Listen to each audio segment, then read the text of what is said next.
Awesome. Hello, everyone. Happy Wednesday. I hope everyone is having a really, really great week so far. We have such an exciting treat today. We're joined again. So I think our first live with you was maybe August of 2020. So Yeah. about 3 years later, we're joined again by Thais Gibson. Many folks are familiar with Thais. We share her content quite a bit in the group. And I see some folks joining, which is great.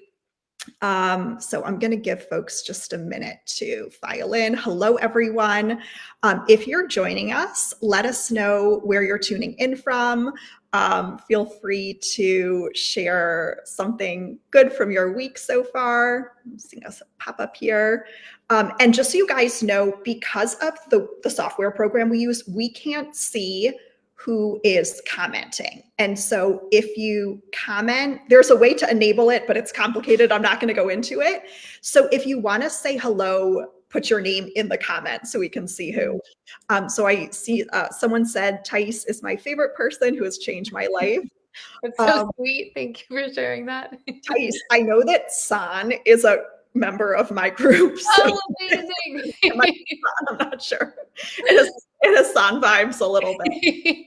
I always love Fawn. Yeah, So yeah. Oh, that was Tanya. Okay, great. hi, Hi. Tanya. Hello. And Roya from Maryland just started with Thais. Amazing. Hey, Roya. So good to see you. I hope your family and your new grandson is doing really well. Amazing. So we have a ton of content to dive into today. I'm so excited. In the first Facebook Live we did with Thais, we kind of started with the basics, like what is attachment theory, the different attachment styles. We even dove into topics that I think are really interesting, like limerence and shadow work as well. Today is going to be like the PhD version of that. So if you want the basics, check out our first Facebook Live that we did. It is posted in the event webpage. And today we're going to do a mix of some more complex, advanced topics, as well as some member Q&As. So I see some more notes. Wonderful. So great to have everyone. Okay, amazing.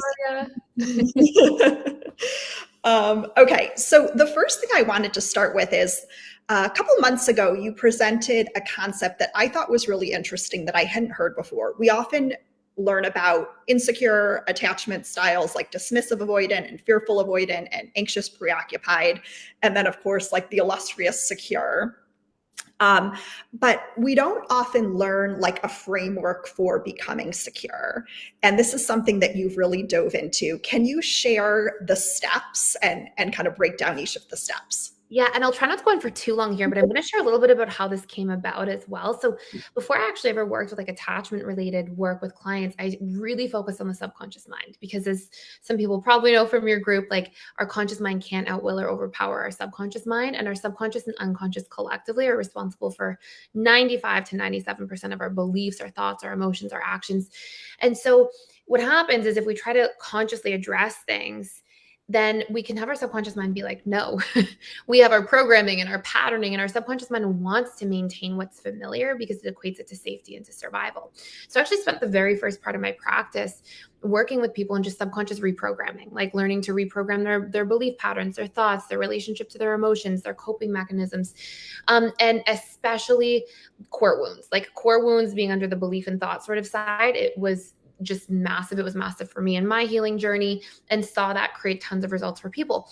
So And can you just define core wounds in case someone's not familiar? absolutely. Yeah. So core wounds are essentially these imprints we acquire when we don't know how to process trauma. So basically the subconscious mind wants to seek certainty because it, again, equates that to survival, and we're very survival based at our root. And so what happens is, like, let's say a really simple example is you have really critical parents growing up. The mind tries to give that meaning. And the mind at a very young age isn't sort of the best at being like, oh, my parents are communicating poorly. Like we don't have that context yet. So the mind usually gives personalized meaning to things. It goes, oh, I must not be good enough, and that's why I get the criticism. And so we have a whole bunch of different core wounds. We have I will be abandoned. We have I will be alone. We have I am excluded, for anybody whose pain points around exclusion. We have I will be disliked, rejected, unworthy. I am bad, for those of us that are trying to prove our innocence all the time and seem good. Usually that comes from being shamed a lot growing up and being made to feel like you're bad. And so you have to be a good girl or a good guy or a nice guy, so we give meaning to things. I'm trapped, helpless, powerless. There's about 18 to 20 major core wounds.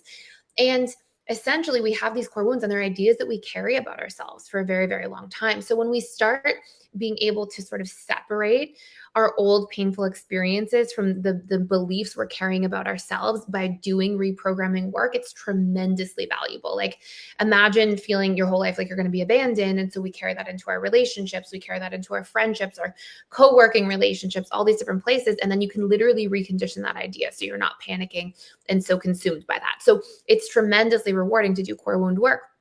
Anyways, I was doing this work for quite some time, and I was focusing on 6 major areas. So I was working on core wounds, which were huge, understanding our needs, which is massive, because how can we communicate our needs if we don't even know what they are?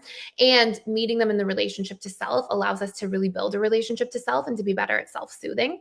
So core wounds needs emotional regulation through like somatic work, nervous system work, and then going back to the needs, communicating the needs like we talked about, and then actually being able to set healthy boundaries, no matter what our attachment style, and then being able to upgrade our coping behaviors. So, if we activate and we try to maintain proximity, or if we deactivate. So I was working on all these things with people, and I actually revisited attachment styles. And it was like this huge aha moment where I realized that people's attachment styles had like the same types of core wounds, the same types of needs from people in relationships, the same types of emotional patterns, the same types of boundary issues.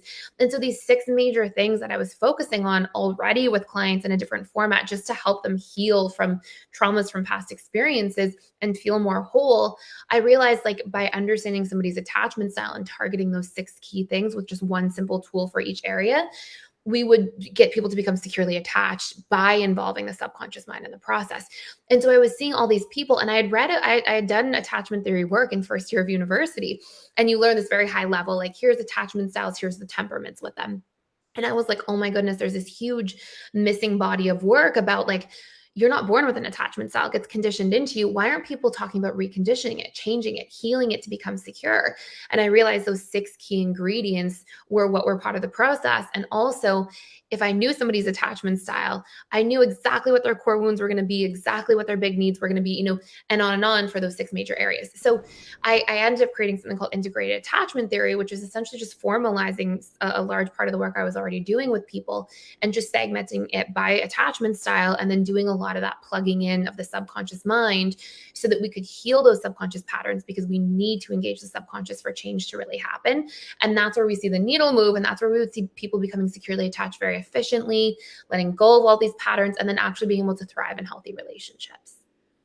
Okay, that's super helpful. You had mentioned the subconscious mind cannot outwill or overpower the conscious mind, and it makes me think of self-sabotage. Can you explain what self-sabotage really is? Yes, great question. This is like one of my favorite things. So this is another thing that was such an aha moment for me, is that I really struggled. For anybody who's ever heard my story before, I actually really struggled with opiate addiction as a teenager, going into sort of like 20, 21 years old. And the biggest experience I had over and over again was this every single day being like, I mean, maybe 6 days a week, but very close to every single day for about 5 to 6 years, like just over and over again. I would be like, I'm going to get clean. I'm going to delete people's phone numbers from my phone that I would, reach out to get opiates from. And I would literally like do all of these things. And then every day I would just go back to using over and over and over again. And it was like, this experience for me actually led to like what was very painful, like a lot of self-loathing, because I just felt like, wow, I'm so weak. I'm not capable of change. I can't beat this. Like, I'm stuck. I'm just not good enough. I'm not strong enough to do that. And so I'm just going to be stuck here forever. And when somebody said to me, the conscious mind can't outwill or overpower the subconscious mind, it was like, oh my goodness, this is the battle I'm going through every day, is my conscious mind intending one thing and my subconscious mind having a different set of priorities, which in my case was a lot of unresolved attachment trauma from childhood. So my subconscious mind was interested in numbing pain, literally with painkillers, while my conscious mind was intending to get clean and be a good citizen of the world. And so, this push pull wasn't about me being weak or hopeless or helpless. It was about me not understanding what was going on. And so, from that, a big realization was that when we think of self-sabotage, like if we actually had such a thing as self-sabotage, that would mean that we're sitting down and we're like, today I'm going to sabotage my life. Like, we're never consciously choosing to sabotage. What's actually happening in our experiences is that our conscious mind intends one thing, maybe like getting healthy, going to the gym, setting a new goal for ourselves. And then our subconscious mind is like, no, we prefer to have other priorities in different areas. And so when we have this sort of cognitive dissonance, it's a form of cognitive dissonance between our conscious and subconscious mind. We experience that as procrastination or self-sabotage, but it's not actually us sabotaging ourselves. It's this cognitive dissonance that creates that friction. And really at its core, it's that our subconscious mind wants to keep us in the comfort zone we have, that it again equates to that familiarity and to safety. Yeah. And I know that was a brief overview. If people are more interested in this topic of self-sabotage, there are courses in the Personal Development School, as well as several webinars Tice has done on the topic. And I was going to wait till the end to tease this, but the Personal Development School and Tice have generously offered members of the Esther Perel discussion group a complimentary 1-month membership to the school, which means you can access all of this content. So our goal today is to really just give people kind of a taste of the learning they can experience in the Personal Development School, but we're not going to do like super deep dives into any of the topics. Amazing. Okay, San is in the chat. Son, we were talking about you earlier. We're like, Son's going to be here. We're happy to see you. Good to see you, San. Okay, so we were just talking about coping mechanisms as a way to protect the subconscious mind. Is that how you would describe it?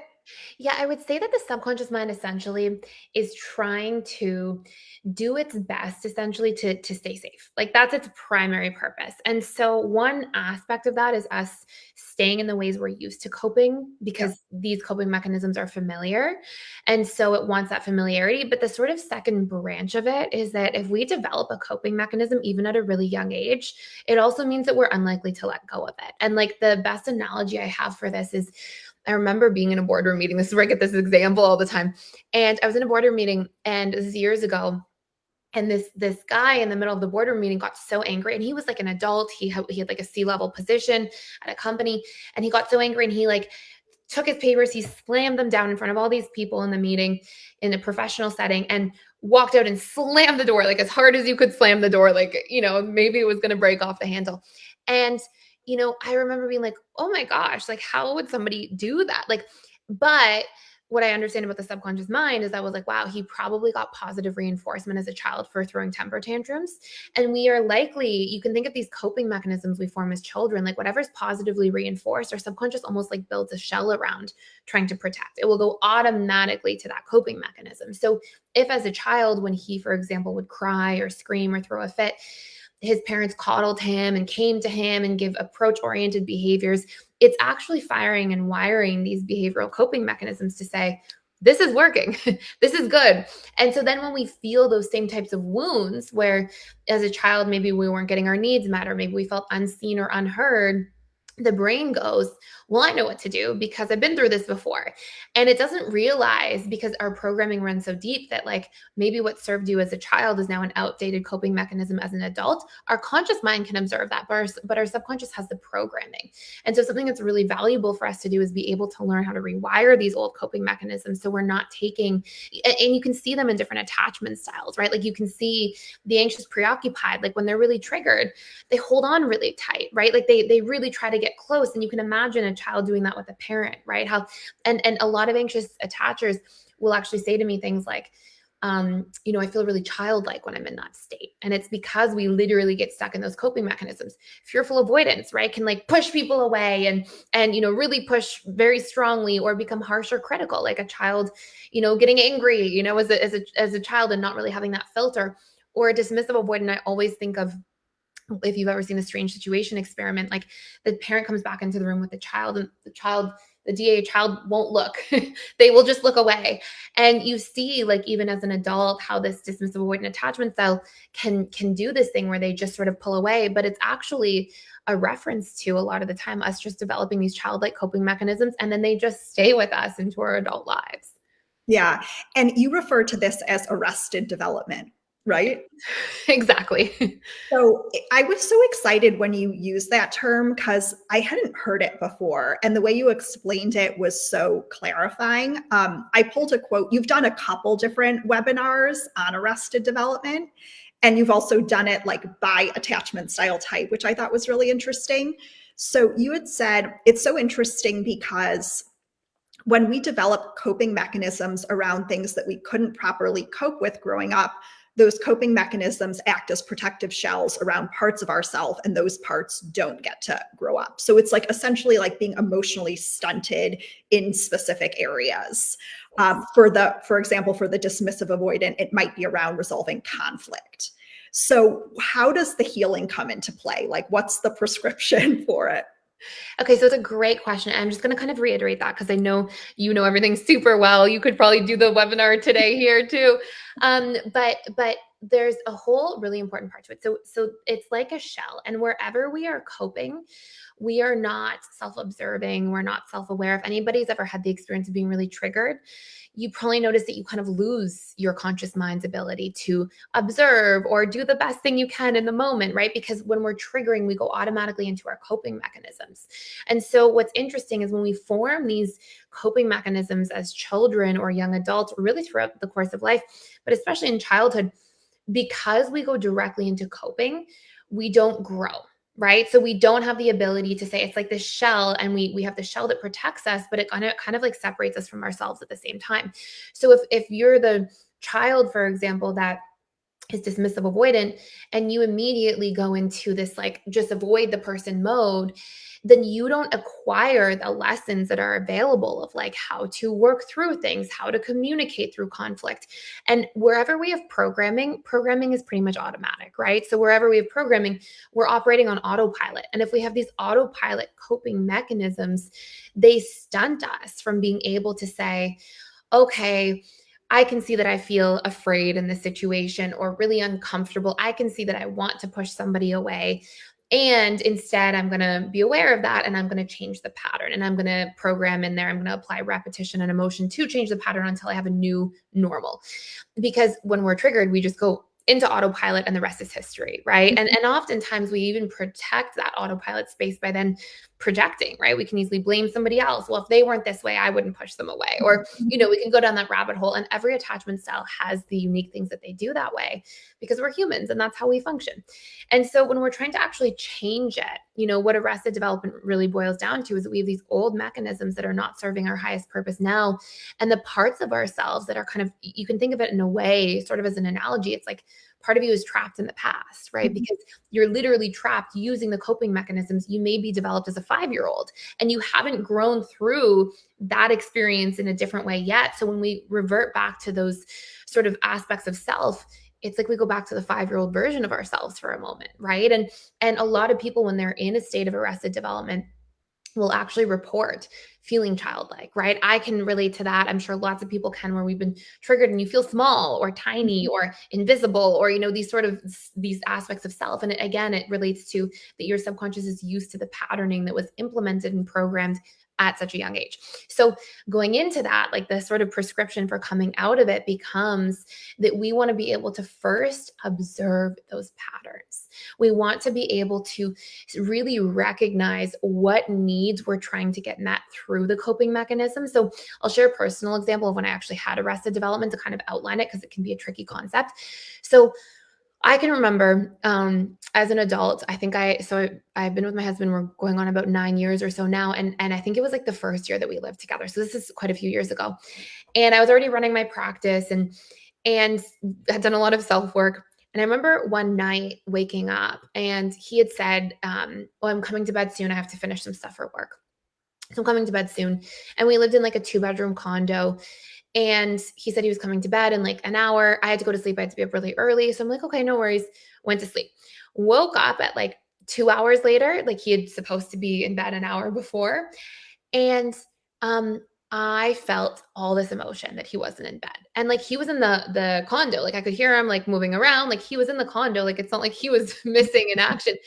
But in my body, I was able to witness like a lot of anger, a lot of like hostile feelings, frustration, hurt, like this like little emotional tornado. And the big things I felt the most were like betrayal, and fear, like this big sort of fear response, like kind of abandoned and betrayed. And I remember watching it and being like, this is a very disproportionate reaction to like what's actually going on. And that's when we know it's a trigger. And so I closed my eyes in that moment and I was like, okay, I know this isn't about right now. What is my earliest memory of feeling these feelings, like abandoned, betrayed? And I had like this flood of memories surface. And how we get programmed is through repetition plus emotion, right? So the more repetitive something is, the more deep it can sort of reign over time.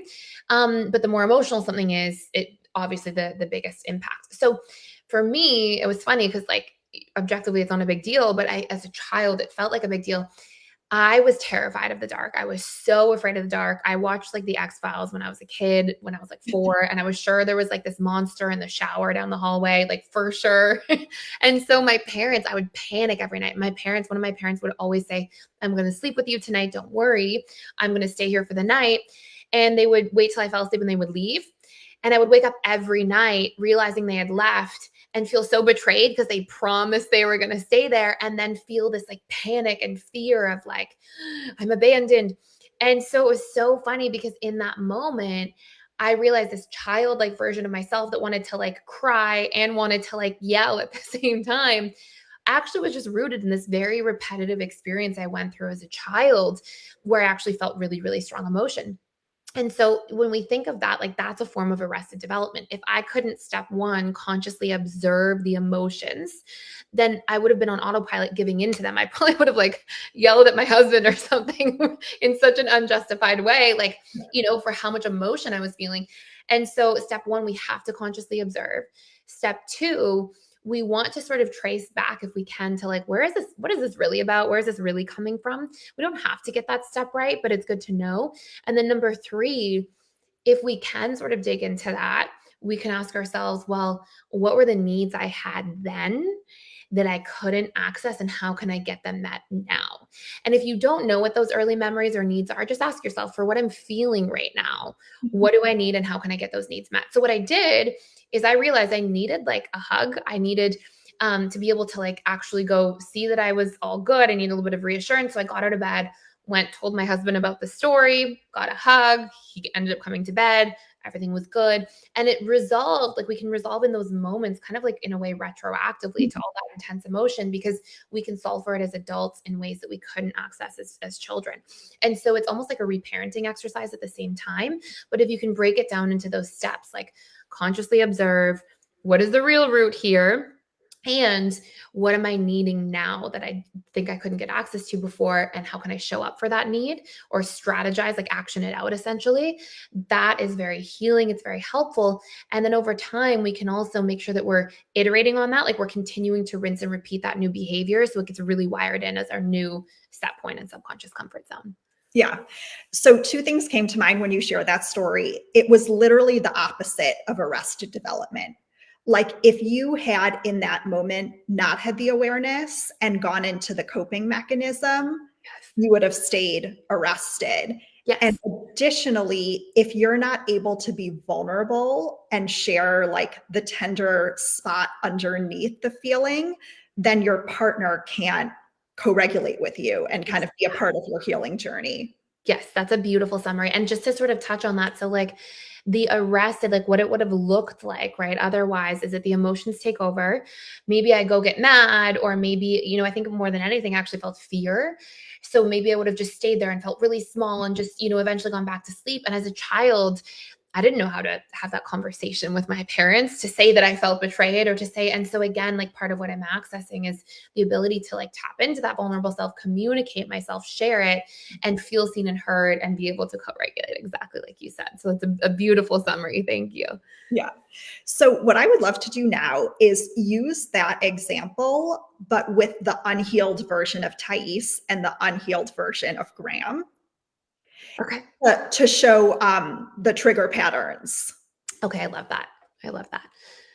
So let's say, so your husband was formerly a DA and is now secure, and you were formerly FA, quite FA, and are now secure. So using common reactions that a DA would have to conflict or an FA would have to a trigger, can you kind of, or first, can you describe like what trigger patterns are, and then use that example to show like what might have happened if you were like a less evolved version of yourselves?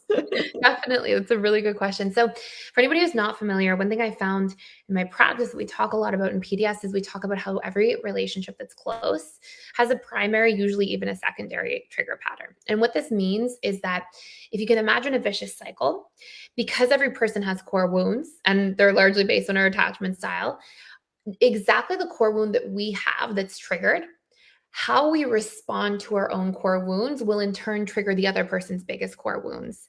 And then their action to their own triggering will just re-trigger the next person's core wounds. And it will go around and around like in a vicious circle. So if you kind of imagine, like just as an initial example too, and this kind of applies to something that we had to work through as well in our power struggle stage, you can think of like the traditional anxious avoidant trap. So like we know a big core wound for dismissive avoidant attachment styles. And then if we just hold it next to anxious preoccupied, and then I'll share mine with my husband, that was more our main one.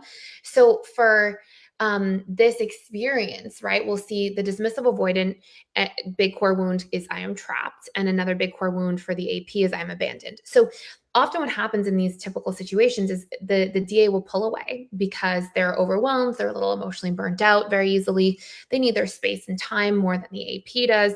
They'll pull away. That will trigger the anxious preoccupied to go, I am abandoned, right? Their biggest core wound.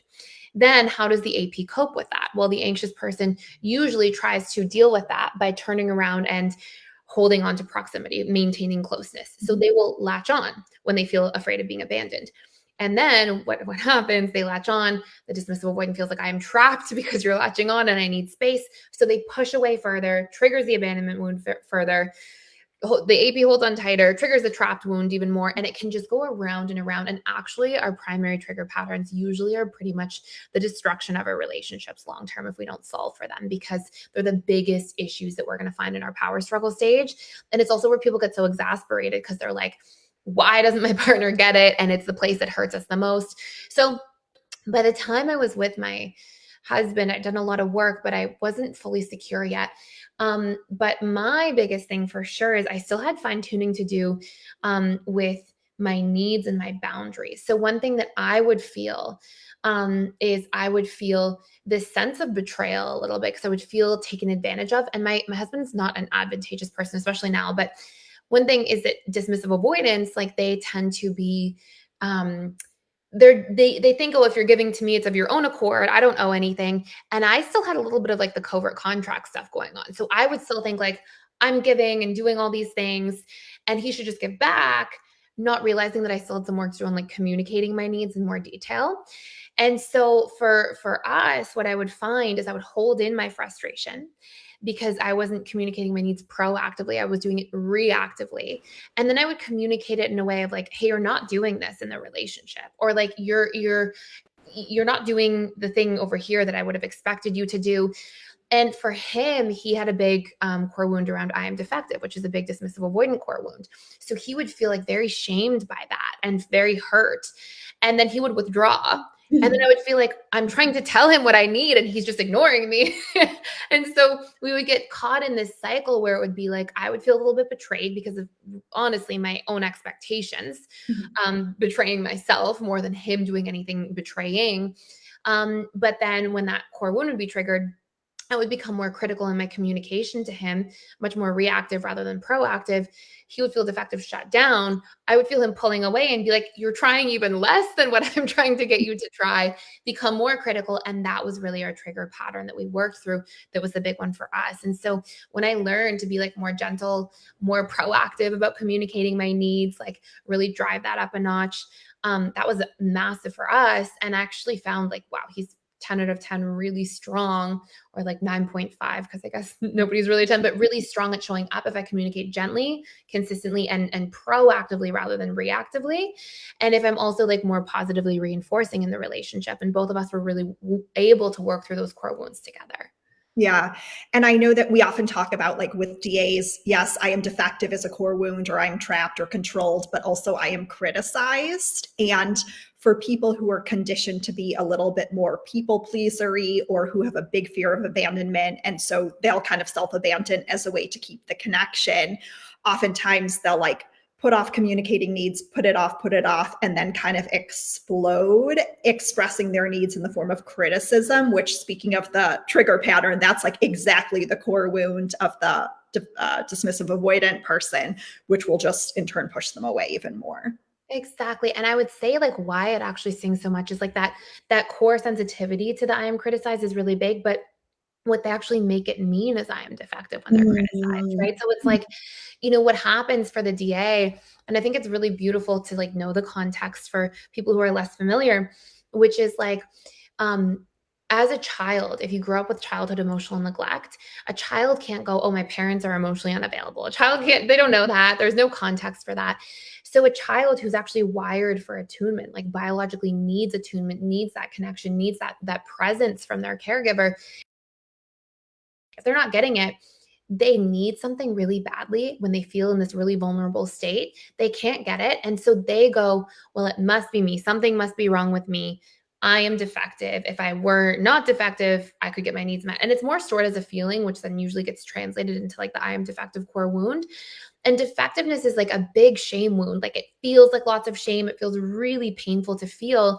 And if anybody's ever felt shame, what we want to do when we feel ashamed is we want to hide. We want to run away. We want to like keep everybody, we just want to get back to our safe space alone, away from people, because shame is a very like public interpersonal emotion. And so as an adult, like when somebody's criticizing a DA, it triggers that I am defective core wound. And this is where they're like, oh my gosh, pull away, shut down, because they're feeling this like sort of overflowing feeling of shame. And of course, that's not not very constructive when you're trying to get needs met or communicate, because it makes it really hard to sort of see outside of that when we're triggered. Yep. I just saw in the chat someone said, was what Thais mentioned, meaning like expecting reciprocity versus expressing specific needs, was that a covert contract? Interesting. Yes. Can you maybe speak to that, and also talk about how, particularly with dismissive avoidance, it's important to be very specific, potentially time bound, and maybe give a script for how you would communicate a need to a dismissive avoidant? Yes, absolutely. So a few things. So first and foremost, like what a covert contract really is it's really easy to operate by covert contracts when you grow up in an enmeshed family. So my family was very enmeshed. And so it's this idea that like somebody's giving to you and then you owe them. And it's almost like this sort of mentality of having to track things between like who's giving more. And I know growing up, I was terrified of like giving less, because I would feel like, oh, if I'm the one taking more, I'm going to be shamed. I'm going to be punished. I'm going to be seen as a bad person. So I was always trying to like overgive and kind of under receive to avoid those wounds. And so basically covert contracts, that is what it is. Like we'll end up in a place where we have these sort of imaginary contracts that we're not actually sharing or communicating with one another, where we give thinking that we're like buying ourselves a favor later, or thinking that, there's this assumption that that person's going to give back. But unfortunately, the big foundation that a covert contract operates on is that everybody's a mind reader, right? Like you should know what I need because I'm always trying to guess your needs. And it's a really unhealthy way of operating. And it always leads to resentment and frustration in relationships.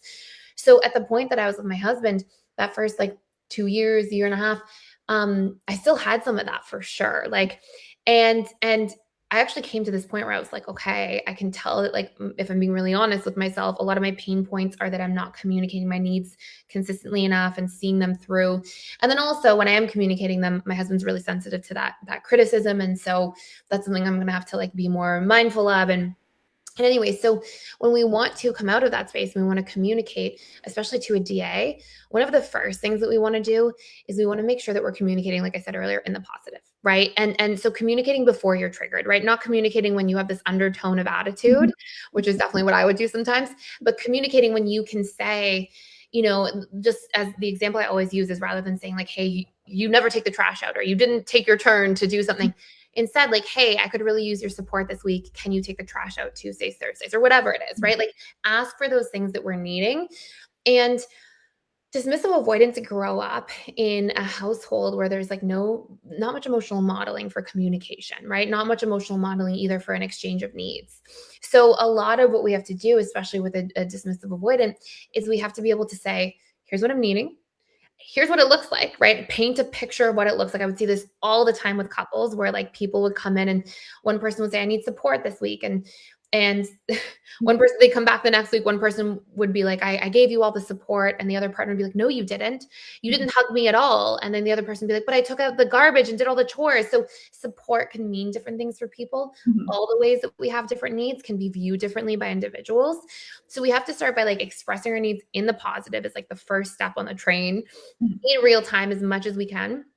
And then the second big thing is, can we make sure that we're painting a picture of what it looks like? So like getting really clear. And then the third thing I found specific to dismissive avoidance, and this helped me and my husband, but this also really helped lots of clients that I worked with, is dismissive avoidance have this like subconscious belief that if you are asking them to do something, it means right now, this second, and it means forever.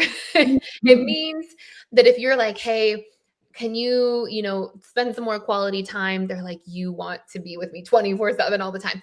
So, when we talk about like time bound, just like articulating a time, like, hey, I need more quality time. Let's go for a date night Saturday for 2 hours, things like that.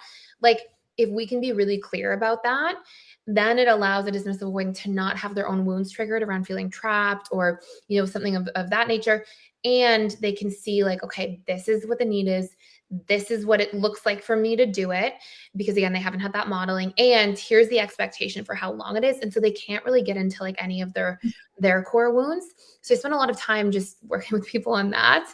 And I know sometimes people will be like, oh, you're doing so much work for the dismissive avoidant, but you're also doing work for yourself to communicate your needs, to do it clearer, to be able to do this in all of your different relationships. And somebody's either going to show up or they're not. If they don't show up, don't stick around. If they do show up, just by hacking your communication a little bit and tweaking it, not only are you going to be better at communicating more clearly, but also you're going to see that the people who are meant to be in your life will really show up. And we give somebody the full opportunity to do that when we bypass the core wounds or the different pain points that they might otherwise be faced with. And that's where we can really tap into like both of our true potentials. Yeah, there was a quote. This is from the Trigger Patterns webinar, or at least one of them. You said, it's so interesting because exactly what opposing attachment styles need to work on for their relationship to work is also exactly what each needs for their own healing. Yes. So that's one of my favorite things about all of this work, to be quite honest. And it's something that I first really noticed in my own journey is like, I did so much work on my own first I was like really like single for like 3 or 4 years and just focused all on myself. And then you get into a relationship and you're like, oh, there's things I missed because your relationships will show you to yourself and they will show you your needs. And I think one thing that I was really in this like radical space of adopting is like everything that triggered me, I took ownership of. Like, this is my trigger. What is it saying to me about myself? It doesn't mean that somebody else couldn't like correct their behavior, but even then I have to communicate that to them, right? So I started noticing that what was triggering me about things with my husband were things that I just still had work to do around, like things that, oh, you know what, I'm better communicating my needs. Maybe I went from, zero or almost zero to like 50%, but I actually still have 50% of the way to go. And it was highlighting that to me. Or, oh, this covert contract thing is coming up. And like I said earlier, like I'm feeling I'm betrayed, but I'm kind of betraying myself because I'm not communicating myself in real time and backing myself on things enough. And so I think when we get into a space where we can see that relationships sort of become mirrors into ourselves, it's really exciting. And exactly, to that quote point is like exactly the things that each attachment style has to do. Like if you look at a traditional APDA dynamic, guess what? APs need to maintain the relationship to themselves, learn to meet their own needs, learn to somatically process and self-soothe. And they have to do that to not overwhelm their DA partner and to give space for the DA partner to kind of come meet them halfway.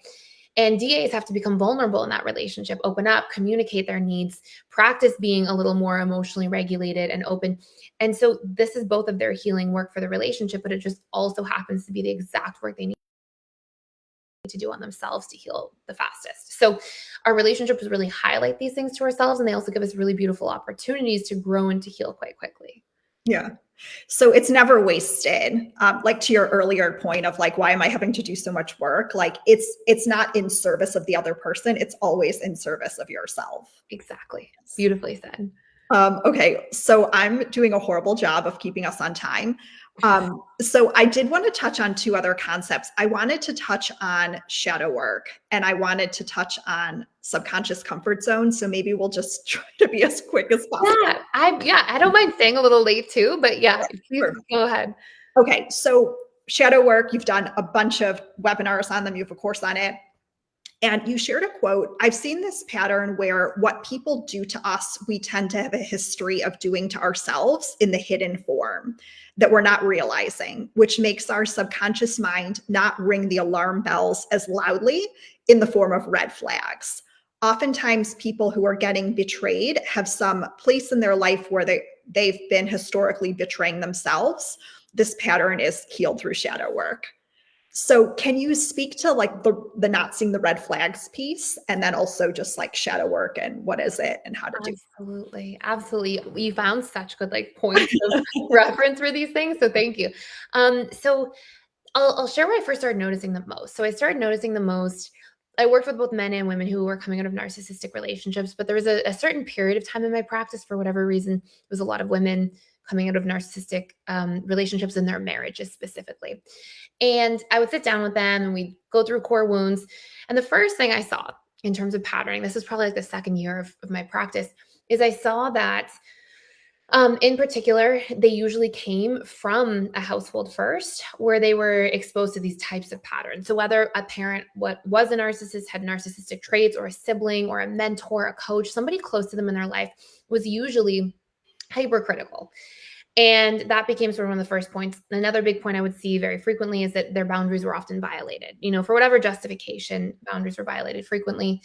And as a result, this individual was left feeling like they can't set boundaries, they don't really have their voice, and they should people please all the time, and they're always trying to like earn their worth and be good enough.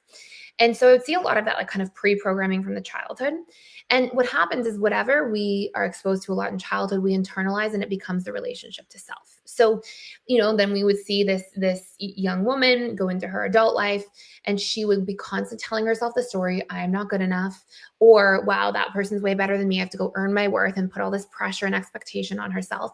And then she had no concept of boundaries because there was a dynamic of essentially boundaries were punished or shamed. So you can't have them because by not having them, you're avoiding being punished and being shamed. So we just don't have the boundaries. Mm-hmm. And then what we would see in sort of like the history of a person's life is then I would see a point where a narcissist comes along, starts off by love bombing, right? Love bombing gives this person the sense of like, well, maybe I am good enough. This person really cares about me. We can be very addicted to the deep unmet needs we have from childhood. And so somebody like really latches onto the love bombing. And then there's the devaluation phase, of course, from the narcissist, where now we have the person start just going off and starting to, you'd see it gradually, right? So you would see like love bombing, and then you'd start to see things where like, nobody should be spoken to that way, or like you're setting a boundary and the boundary is just getting absolutely bulldozed and it's not appropriate. And this person would consciously know. And they would say things like, I couldn't understand it. I knew it wasn't right, but I don't know why I stayed. And I would hear this time and time and time again from woman after woman in this sort of period of my practice. And what happened is I discovered that what was taking place is we internalize the relationship from our childhood that becomes the relationship to ourselves. And like we talked about the difference between the conscious and subconscious mind earlier, what then happens is the conscious mind can be like, this isn't quite right, something's not right, the person is, they're disrespecting my boundary, they're speaking to me with really cruel words, they're really putting me down, it's not okay. But the subconscious mind says, this is familiar, so we like it. And it can be really destructive because somebody in that situation, it's like, they're like, why can't I leave? Why didn't I leave then? But what's happening is your subconscious mind is running the show, right? Going back to that early thing we talked about, 95 to 97% of our decisions come from our subconscious mind, among our beliefs and thoughts and emotions, etc. So what takes place is we get into a situation where the conscious mind knows better, but the subconscious mind says, this is familiar. And when we look at that through the lens of shadow work, what we can see is the things that trigger us in other people are usually the things that we are staying in. But the alarm bells don't go off because the alarm bells don't go off around familiarity. The alarm bells won't go off because what's familiar is safe, right? So we're trying to latch on to that. And so what we use as a tool to start discovering that is when we're in a dynamic where something triggers us, and it's somebody else's behavior specifically. So something that they're doing, right? Their behavior or their traits specifically. So something they're doing or like a trait they're exhibiting, they're advantageous, they're critical, right? These like characteristics we assign to people. What we look for, which is a powerful sort of like way of accessing our shadow, it's like a door into our shadow, is we can say, okay, this trait that I'm judging so much, this person is reckless, they're advantageous, they're critical. Where am I doing this in the relationship to myself? And when we can realize that, and then we can reprogram that, what then takes place is we can flip that on its head. And when we change our subconscious comfort zone by reprogramming how we treat ourselves, our subconscious comfort zone now changes. And then in our relationships to other people, what ends up happening is we're like, oh, this actually doesn't feel right, and I'm not going to stick around. And so a really powerful tool is if we see ourselves, there's something called the relationship shadow that we put a course in at PDS. And it was like this part of the course, it's like, okay, look at your past relationships, pick the top 2 or 3 traits that triggered you the most. This person was dismissive. They were, and when we look, dismissive, if it triggers you so much, usually it's because you're dismissive in the relationship to yourself. Advantageous, if it triggers you a lot, usually it's because you're taking advantage of yourself to please other people. If you're in a situation where you feel like somebody's critical, usually it triggers you because you're your own biggest critic, and everything's like the straw that broke the camel's back. So when we change these things in relationship to self, we reprogram our subconscious comfort zone. We're less at risk to invest in people like that in the future, and we get our healing out of the journey. Yeah. It's so interesting, Tice, because I started this group about 6 years ago on the heels of a really, really painful ghosting experience after a short-lived but very intense connection. And at the time, the relationship experts I was following, it was like the Matthew Husseys, and there was another guy like Matt Boggs, I think, and they often communicated tips that were kind of about appearing like the less or like the least interested person as a way to like maintain the upper hand and save face. And so we had dated for several months, and he went on a camping trip over the course of about a week, and I hadn't heard from him, which was a little unusual. We'd had like a long phone call before he took off.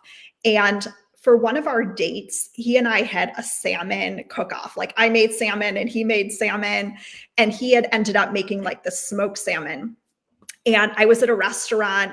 So this was like a week after he was into his camping trip. And I was at a restaurant and I had this like smoked salmon salad. And I took a picture of it and I sent it to him, and I'm like, yours is better. And that was like when the ghosting happened. Like he just never responded. And what it took me several years to realize is I felt so incredibly like ghosted and like unseen in that moment. But I just ghosted him back because that was the advice. That's what like the advice said to do. Like if someone ghosts you, you ghost them back. And I think if I had just really communicated and like been vulnerable and shared, shared what was maybe like what I needed in that moment, which was just like clarity and closure. Yes. It would have been so much less painful. Like the pain came from me ghosting him back. It wasn't from from him, from the original act.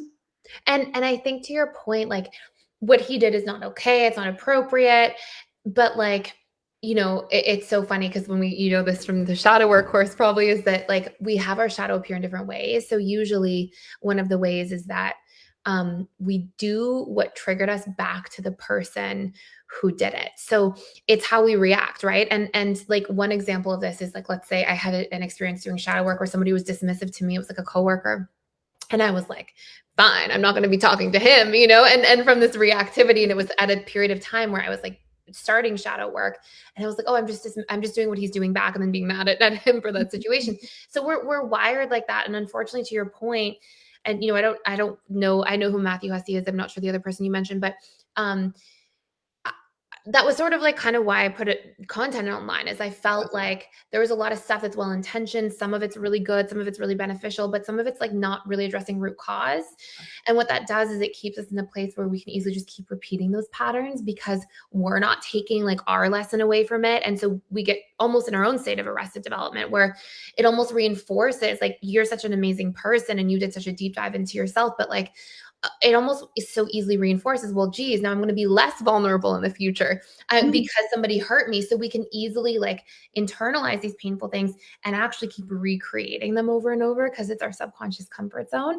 Yeah. But I'm curious to hear just for a moment, what was the end of that? Like, did you eventually reach out and get the closure? I think you did, right? So he did, just like in traditional dismissive avoidant timeline fashion, he did reach out. I think it was 6 weeks later. Right on time. Yeah. So, and basically said, like, I'm so sorry. I don't know why I did that. Like, I hope you can forgive me. Wow. And in him reaching back out, it definitely just reopened all the feelings. Yeah. And we kind of tried to like be friends. And I think, again, like in true dismissive avoidant fashion, he was afraid that it would maybe signal to me that he wanted to like restart a romantic connection. So it ended up being kind of like touch and go and a little bit weird. But what I did do that was really important for me is, even though I wasn't able to do it in that moment when he did ghost, I think maybe after about a year of being in the school, I ended up writing him a very vulnerable, heartfelt letter. So I reached out to him. I said, hey, like, I have something I want to send you. Like, are you okay, receiving a letter? And he said yes. And I basically explained how, first I shared like, that I really appreciated the connection. And I shared like a couple memories that, were special to me. And then I shared about my experience with my mom growing up and how when she became manic, she would just like forget about us. And so there were times like I was maybe 11 or 12 and my sister was like a year or two older and we were at an airport and she just like forgot to pick us up. And similarly, she would like always be late and she would forget us. Like I would be at a sports meet at a different high school and she would like forget to pick us up. And I would be like waiting, like the only person there waiting. And it was before cell phones. So there was like no way to get in touch. And I felt so Triggered and hurt and unseen. Yes. Yeah. And I feel like that's what the ghosting experience brought back up in me. Like that feeling before my mom became manic and bipolar, she was so present and like so attuned and so loving. And then suddenly it was like not. And so I shared that like piece of my story. And then I ended with like, I'll always like hold our connection like close to my heart. And I sent him the letter and he he basically like responded when he received the letter, but like then didn't respond after. And so this was another good thing. Like I think in the past before PDS, I would have been hurt and just like not said anything, but like I followed through. And we ended up meeting up in the park. This was like during COVID. And we just had like a very nice conversation. And to me, that felt, Like you got your needs met. Can I yes. say a couple things Yeah. for anyone listening? And do I have permission to share like some of what you've shared in Yeah. PS? Because I remember your story. So I actually remember in a webinar when you brought up like first of all, why the experience of ghosting was so painful. It's not ghosting is painful for everybody, right? Yeah. It's not ever a fun thing. But like yours was that you had your mother who was so present, and then it was very sudden when So things sudden. changed. Yeah. And it's so funny because this is when like, and I think this is so valuable what you share because it's such an example. And I would see this with every client ever, saw this in my own life, any friend that I have, family member, you name it. Like there's really not an exception to the rule. When we have these really painful experiences where we're like, oh, this is like sticking with me, it's hard to get over, it's really affecting us, it is because we have some sort of past trauma that's so similar, and our subconscious mind is this association making machine. So you're not just experiencing the discomfort of the ghosting, then it's combined with all the unprocessed emotion from almost a very, similar experience by association from childhood. And so I remember you coming in and realizing that and doing that work, which is like the first huge testament to yourself. And the second part is that when you, as time passed, you decided to like, write that letter. I know that that was because of you doing it for you. I know that at the point, Yes. I think it's why you didn't feel hurt. At the point that you wrote the letter, it was about you being so over that experience in a healthy way, going, I need closure. That's something I'm going to give to myself. I'm going to reach out and I'm going to do it in a way that's not about the outcome, right? And correct me if I'm wrong, but I got the understanding that it was not outcome based. It was about you really being like, I'm showing up for myself. I'm giving access to myself in ways that I couldn't get it as a child. And there's something profoundly healing in that. And then when he like responds initially, but doesn't kind of follow up after, you're like, no, I'm going to see my needs through because that's for me. And Yes. what I love so much about that is it just indicates like how much growth you did on that journey to not just heal from like past experiences, but to honor yourself even in that sort of vulnerable space, to show up for you. And like, I think that's part of probably why you didn't feel hurt, right? Is because you were like, I'm doing that. I'm giving myself permission. And then it led to that really nice conversation where you finally got that closure. Does that kind of like summarize it okay? Yeah. I think for me, I was trying to, I think I wasn't even thinking about like 11-year-old or 13-year-old Leia in that moment. It was like I saw that at the time the ghosting happened, I didn't even know like I was allowed to have needs, because when my mom was manic, her needs were like this Much bigger. maelstrom, like a tornado, like a Tasmanian devil, like spinner of just like chaos and neediness. And there was only space for that. Yeah. And so it was almost like a reclamation, like, oh, like I'm allowed to have needs, like, oh, I can be vulnerable. Um, it was more like I wasn't able to do it for myself in the moment with Ben. And it's like, oh, like I'm allowed to do this. Like I'm going to do this for myself. And of course, like in doing so, it healed like the younger version of myself. But I was almost thinking about it more like with the kind of the original, just like ghosting back. Yeah. Yes. I love that too. It's like you're breaking your own pattern in that Yeah. situation. Yes. Love Now, that. it was more about breaking the pattern, it felt like. Yeah. But I Yeah. think indirectly you also had like that other part to it where it was that reclamation Yeah. and you being able to like honor yourself in a way. Like even if that wasn't the point of it, there's like a reparenting element under the surface there, which I Yes, it love. was the reparenting element that I was Yeah. looking for. Yeah, Yeah. that's so beautiful. Yeah. And I think that's just such a beautiful example to share it with people. Like I just think it's a really powerful story. And like in your vulnerability, I think it's just a really great example for so many people. Thank you. Okay, so let's move into some questions. We'll maybe do two. Okay. Well, I can do like I have till 3:15 really much. So I have like another 15 minutes if Okay. you're on time. Okay, great. So the first one is, I'm looking for feedback. I'm an early 50s single female. I'm fulfilled in many ways with a great career, some good friends, and a child to care for. I'm self-reflective and in touch. I've healed from my trauma history. Part of that trauma history was hypersexuality. I slept with about 80 men over a duration that was excessive for my own liking. I've had about 8 long-term boyfriends, never cheating on them. The promiscuity I experienced was between relationships. Because sex was sometimes not a relationship experience, but a trauma response, I'm struggling with getting back into dating again. In all the 8 relationships and 80 sex partners, I've never fallen in love prior to having sex. The suggestions, the suggestiveness, the coercion, and the shocking and awkward disagreements, all of the excessive sexuality coming from total strangers is such a turnoff. So love is the only thing I haven't experienced yet, but I've desired. The thing is, I'm finding absolutely no one who wants love to develop. Yeah, they want sex to happen without any of that love developing.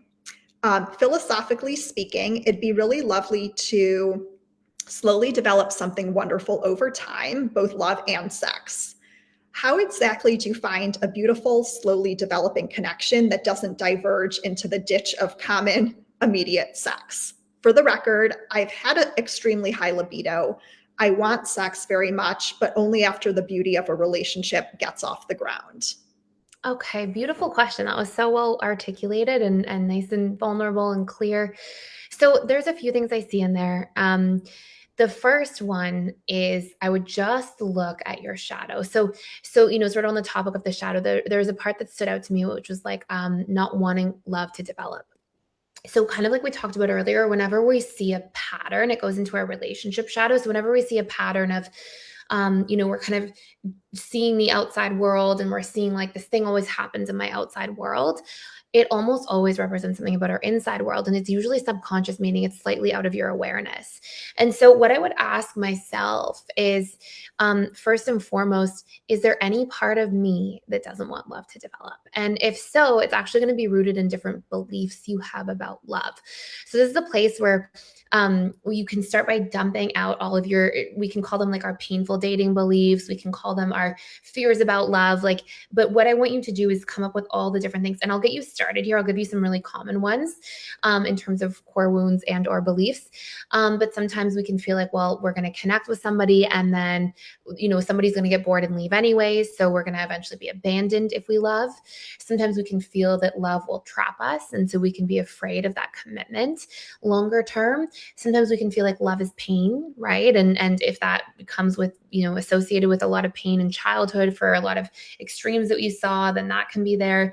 Sometimes we think love will betray us long term. And so usually what's happening is we have these like core wounds around the meaning we give to love. So our conscious mind says, I have all the things that I need, but our subconscious mind is like, wait, these things will hurt you. So we keep you in your subconscious comfort zone. We keep you in this space of familiarity because there's actually deep subconscious fears that are just slightly out of your conscious mind's awareness at this time. And what we want to be able to do is find them, source them through doing that exercise, and then do some reprogramming work. And, essentially, at a very high level, because there's lots of tools for reprogramming, but you can think of like, we need to give repetition and emotion of the opposite. So, if we think, I'll do auto suggestion really quickly. I don't want to overwhelm anybody because it's a little bit lengthy, but I'll try to be brief.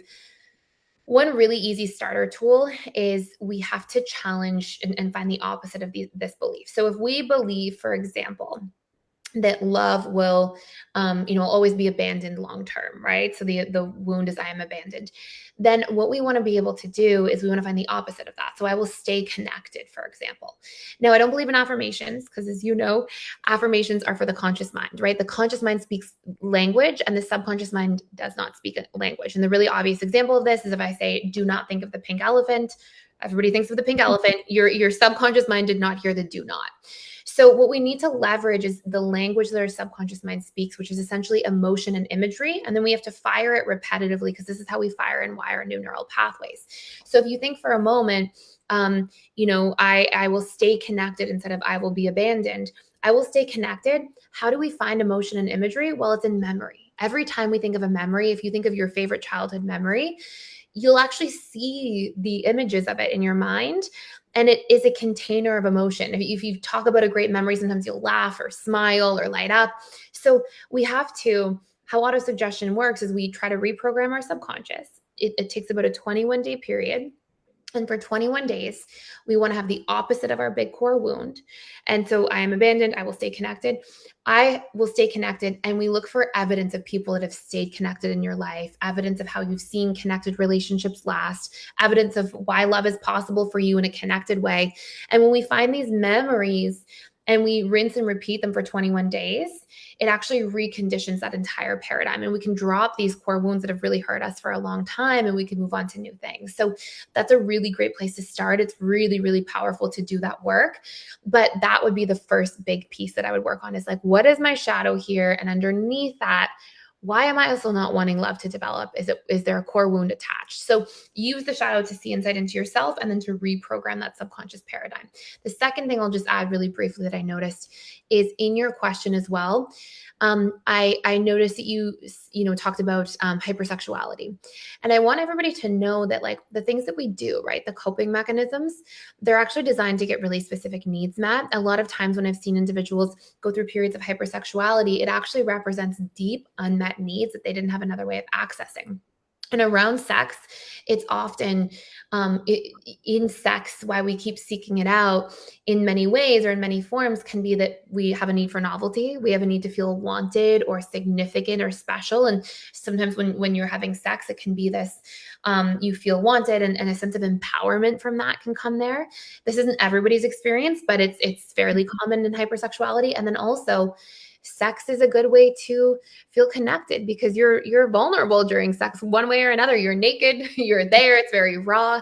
So sometimes we use sex as a subconscious strategy to get these needs met when we feel like it's difficult to get these needs met in various other forms. Like if we don't know how to be vulnerable emotionally with people, but we're yearning for that emotional connection, sometimes we'll seek it through sex. If we don't know how to feel wanted or special because maybe we're beating ourselves up in our inner dialogue, sometimes we'll seek for somebody to make us feel that way instead, and that can come through sex. So usually what that represents is these deep unmet needs that your subconscious is actually yearning for, and sex became the outlet to meet those needs when you didn't have a better form. And so it's really worthwhile to acknowledge those needs within you as well, and make sure you've got good strategies to get those needs met and empower yourself in your life. Yes. And the one other thing that stood out to me when you were talking about the core wounds, like in part one, either like I will be disconnected or I will be rejected. It's like finding the ways in which, even if that person is out of your life, you're still going to be connected in other ways, or you're not going to reject yourself, or other people aren't rejecting you. And I know that was like a very brief overview. I like to say, like, there's a PDR webinar for that, because like, there truly is for everything. So if you're interested in subconscious reprogramming, you can DM me. I can send you like the links to the right webinars, or you can just go into PDS with your free trial and like find the course and find the webinars. But that was just designed to be kind of like a little taster teaser. Thank you. Thank you so much. Okay, let's do one more. Okay. Oh, shoot. I'm like trying to decide between, we have a couple. So I am going to do this. Well, no, I'm going to do this one.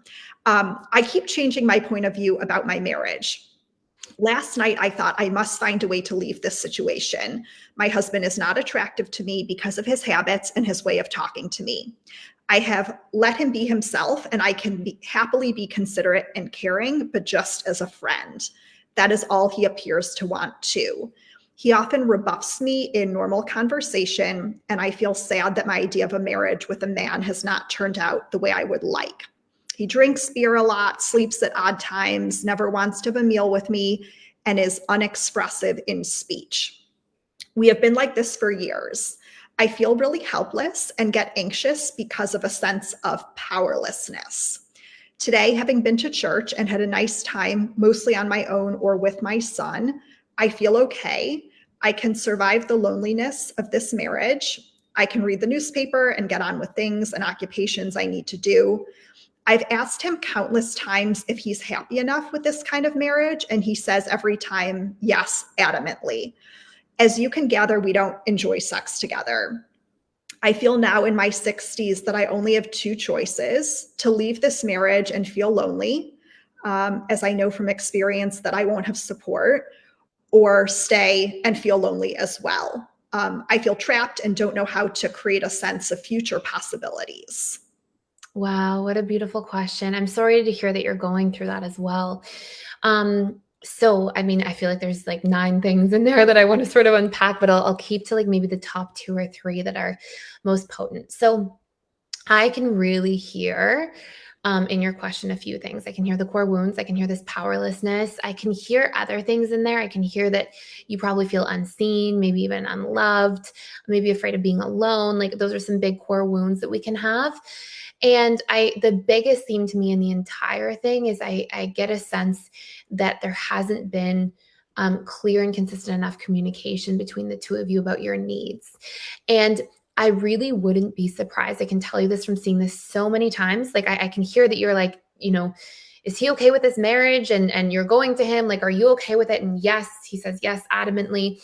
Well, the reality is a lot of people can be emphatically happy with a marriage like that.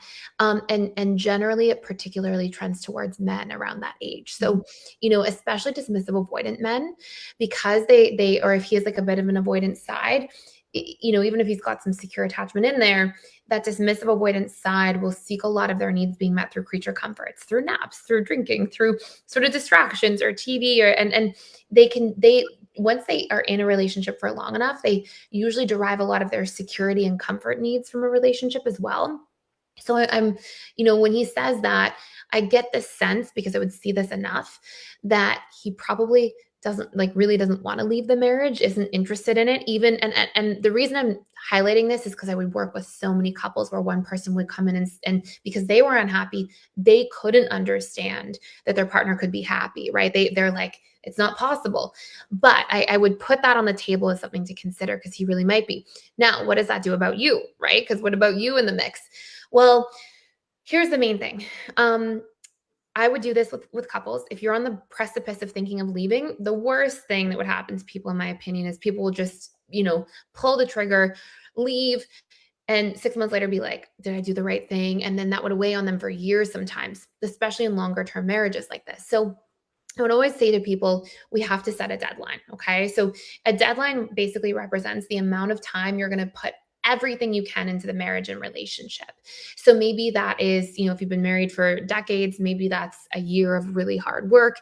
Obviously, it's different if somebody's been dating for 4 months. Maybe that's like 2 weeks of hard work, right? So we're going to decide what a reasonable amount of time is that we're going to pour into the relationship.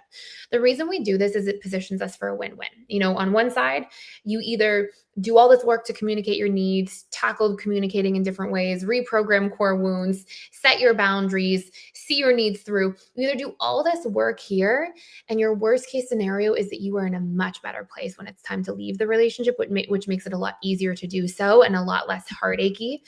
But the other side, and there's a strong likelihood for this, especially I feel like a little bit more in your case, is than the average person, just by a few things you said in the question.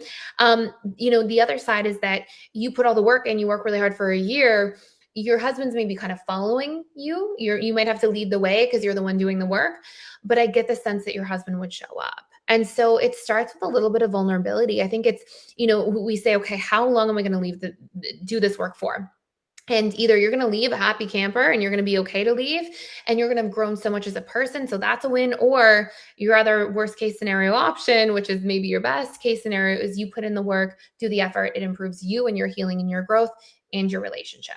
So the place I would start with is I would start by having a vulnerable conversation and say to your husband, hey, I really care about you. There's a lot of care that's here. And there's a lot of things that I'm missing right now. There's a lot of things in the relationship that maybe I haven't been sharing with you enough that I really need. And I would outline a couple of those things. And I think that you don't want to just like fire hose them all at once. You want to kind of give one or two things and then talk about the positives. But then you want to be like, here's what it looks like for me to get these needs met. And, paint the picture like we talked about from the earlier part of the discussion today. And then also make sure you see your needs through. Something I would see extremely commonly, I was totally like this myself, so I understand, is that we think because we communicate a need once that somebody will always remember and should always know. it doesn't work like that because people have different programming around what needs look like. And so we have to see our needs through, remind somebody, really show up for that. So I would say if you could start with a couple core things, number one, your needs. Number two, communicating them, seeing them through, painting a picture of what it looks like and communicating in the positive, right? I need this instead of you never do this, right? And then I would say, number three, reprogramming core wounds. You can do that exercise we talked about earlier. And I would start with like, I am powerless because I heard that clearly. I am alone, which can be a big source of loneliness in or out of relationships. I am trapped might be in there. Yep. Heard that one. And I think I'm disconnected is in there. And maybe unseen could be a good one to work on as well. So you can do that sort of 21-day exercise on those different wounds. And I think that will make a huge impact, but I would really go the deadline route, position yourself for a win-win, and then you're in a good space either way. Yeah. And to clarify, when you set a deadline, it's not like pronouncing to the other person, you have 3 months left to shape up. It's more something that's for yourself so that you know, okay, I'm going to give it until this date. It's not like an ultimatum. Yes. Right. Exactly. Thank you for clarifying that. It's actually a really good thing to know that maybe some people misconstrue that in PDS, but yeah, ultimatum is like, you have the amount of time to shape up and like it's the ultimatum. The deadline is something where internally you're like, I'm going to give this amount of time. I'm going to invest and I'm going to do all this work in that meantime. And then you know that that's an internal commitment you make in the relationship to yourself primarily, and then relationship to the person secondarily. Yeah. Thais, can you think of a specific webinar where you broke down kind of like being at this crossroads in a relationship where do you remember like specific webinar that was on this topic? I think more than anything, it comes up in Q&As all the time. Yeah. And I'm sure there's probably, I think we have like 500 webinars in there. You could probably search deadline and it would come up in there. But actually what I would recommend is go in if you're interested and take the attachment style quiz, find out your attachment style, read about the other ones because you'll get a report that like outlines the other ones. You'll know what your husband's attachment style is. And then in the webinar library, and we're going to put them in our course section, but we have like these webinar style courses that are all about how to basically like save the relationship between two attachment styles. So we have one for like DA and AP or DA and FA or two FAs together. And it gives you like all of the things. Like, here's all the pain points you're probably facing. Here's what it feels like. Here's what to work through. Here's how to work through it. Here's the order to take. Here's how to communicate and the hacks for communication. So it's like all the kind of ingredients you would need. And I would just follow that work as your starting point in this situation. Okay. That's what I was thinking of. It's like how to save the by attachment style. Exactly. Okay, that's good to know. Okay, Thais, we are out of time. I do want to say, I really wanted to end by quickly touching on your passion and your purpose, which is Love is Blind, watching it with your husband. But since we don't have time, I was curious if you would do a PDS podcast on some of the interesting dynamics that you've seen between the Love is Blind couples. I think could be super interesting. I would love to. I love stuff like that. Yeah. I'll sort of, this will be the first time I share this. One thing we're actually going to do, because I love situations like this, and I think it's a good like learning tool, is we're going to start a podcast. There's a Reddit thread online, and like this came to my awareness from like a lot of people, and excuse my language in advance, but it's called Am I the Asshole? Yeah. And it's a very popular Reddit thread, and people will be like, it's kind of these like dicey situations where you can't tell who's right or wrong. And it did so well. It's so interesting. And I was like, one thing that I think we can improve upon at PDS on like the social media front is like more entertaining kind of things like that. So we're actually going to start a Reddit thread that's going to be like, we're trying to decide, we're going to pick a decision by December 1st, but like something like, is this a red flag? Yeah. Should I stay or should I go? Like these types of things. We're going to come up with like something to post there.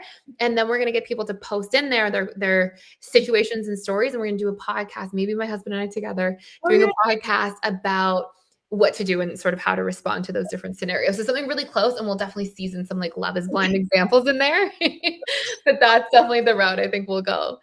Okay, perfect. Okay, so for anyone who submitted a question and we didn't get to you, please use the coupon code that I posted in the group to join PDS complimentary. This was a gift from PDS and Thais to our community. So thank you so much for your generosity.